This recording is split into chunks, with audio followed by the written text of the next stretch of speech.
Okay, moving on to our last part is communication between cultures, high context with low context. So for high context, such as countries such as Chinese, Korean, Japanese, so basically it's all almost Asian countries. Low context, for example, European countries and also North America. So for high context, they rely heavily on nonverbal and subtle situational cues when they communicate with others, such as you can see here, person of official status, place in society, and reputations carry more weights compared to the direct confrontations or direct orals regarding what they want to say, and they give more considerable weights and also public apologies to restore a relationship. For low context culture, they rely more on words to convey the meanings or to communicate or to tell what they want to tell.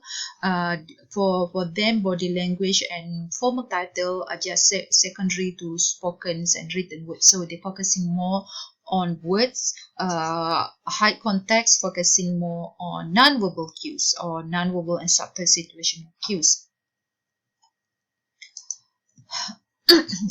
So when communicating with people from different contexts, it's very important to reduce misinterpretations, to avoid misinterpretations, because like I mentioned in previous slides, people come from different contexts or different cultures may interpret things differently or may interpret the same thing differently. So there are ways to reduce these misinterpretations when you deal with different contexts, such as know yourself, try to know yourself and understand a little bit the difference between cultures, and also need to foster a climate of mutual respect, fairness, and democracy. So do not just think from your own perspective, because you may clouded by your cultures. So try to foster a climate of mutual respect. That means respect each other cultures, because we are different, so we have to respect, we have to understand in order to have good communications or to avoid barriers in our communications.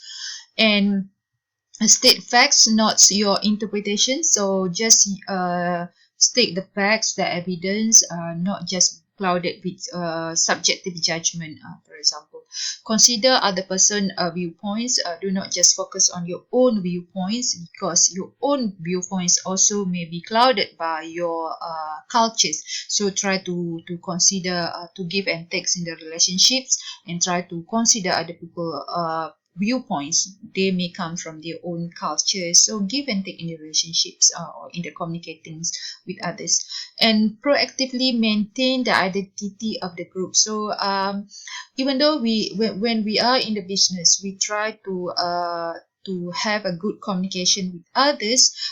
We want to show our point is better than others, but try to maintain the identity of the groups. For example, when you speak or when you communicate with the others also have identity. They also have cultures behind them. They also have differences. So try to maintain the identity of the groups, and try to respect other culture and so on. So try to avoid things that may lead people to misinterpret your message, or may regard you as a judgmental, because people won't listen to people who just think that they know best compared to others. Okay, that's it for chapter 12.